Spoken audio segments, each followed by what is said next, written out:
Hello friends, welcome back to RJ creative channel. तो friends, आपणकर HDFC bank तरफ आपणकर रिक्रुटमेंट आउट होती जो थी कि आपणकर 5000 पोस्ट पाइंका आपण आवेदन करेंगे। सैलरी रोचे आपणकर 23,480 टंका पर मंथ। तो कौन कौन रही इलिजिबिलिटी क्राइटेरिया मुझे ये वीडियो माध्यम जनइबी। तो जदि मो चैनल नुआ अच्छे ताल प्लीज सब्सक्राइब करेंगे, लाइक करेंगे। तो विदाउट स्किप्रे फास्ट टू लास्ट पर्यटन देखूँ। तो फ्रेंड्स, आपणकर यहाँ ऑर्गेनाइजेशन नेम रोचे आपणकर HDFC बैंक डिपार्टमेंट। आपणकर यहाँ गोटे प्राइवेट बेसिस जॉब। देन आपणकर कैटेगरी आपणकर प्राइवेट जॉब। तो कौन कौन रही आपणकर पोस्ट ना IT manager, clerk, branch manager, probationary officer, accountant manager and other post. Application mode रोचे आपणकर ऑनलाइन। आउ आपण एटा ऑल इंडिया कैंडिडेट आपण अप्लाई करि परिबे। प्लेस ऑफ पोस्टिंग रोचे ऑल इंडिया। लास्ट डेट रोचे आपणकर विदिन 30 डेज। तो बोथ मेल एंड फीमेल को आवेदन करि परिबे।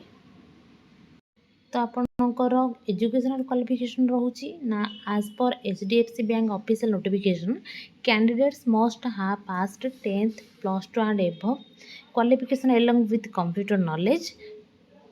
इतिकी रोची आपणकर क्वालिफिकेशन आपन को नियते भाव 10th +2 आ आपन ता सहित कंप्यूटर नॉलेज थिबा दरकार।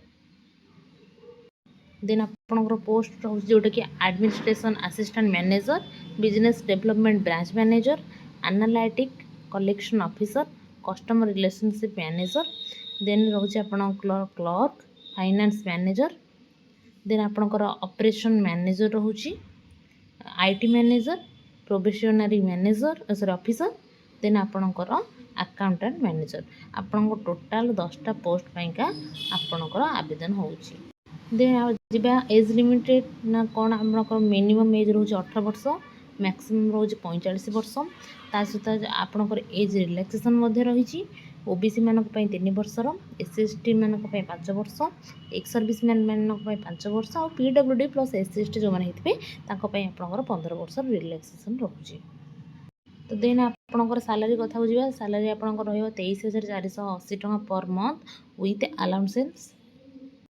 तो ये आपणकर केमिति रही सिलेक्शन प्रोसेस ना candidate selected by the process of mark basis, no exam and document verification. आपन को इथरे कौन भी एग्जाम दबा को पड़ोनी। मार्क बेसिस रे आउ डॉक्यूमेंट वेरिफिकेशन आपणकर सिलेक्शन हबो। तो आपणकर एप्लिकेशन फीस रोची आपणकर कौन भी आवेदन पाइका पैसा पड़ोनी। आपन पूरा पूरी मागणा आवेदन करेंगे। तो जो मैंने भी इच्छुक अच्छा ताले एबेटू ही आवेदन करनियंतु। तो आपणकर डॉक्यूमेंट रोचे जोड़ा को क्वालिफिकेशन डॉक्यूमेंट रोची, सर्टिफिकेट आप डेट ऑफ बर्थ रोची, कलर साइज आप रिसेंटली 2टा फोटो मागुची, internship certificate, resident certificate, caste certificate. आ जो आप किसी भी एनी एक्सपीरियंस अच्छे आपको आवेदन करेंगे। आपणकर अप्लाई स्टार्ट ऑलरेडी हो सारा। तो लास्ट डेट विदिन 30 डेज रे आपणकर लास्ट डेट हो। देन आप एडमिट कार्ड आपणकर अवेलेबल सुन हो सी आपन को इनफॉर्म करदे। तो आपन को मोर डिस्क्रिप्शन बॉक्स रे मु यार PDF लिंक आपन को देदेवी। आपन से देखीदे ऑफिशियल आपनकर वेबसाइट रो PDF एंड आपनकर PDF मु देदेवी। तो जदि आपन को मो वीडियो भल लगी ताले प्लीज लाइक करेंगे, सब्सक्राइब करेंगे। रहुची जय जगन्नाथ।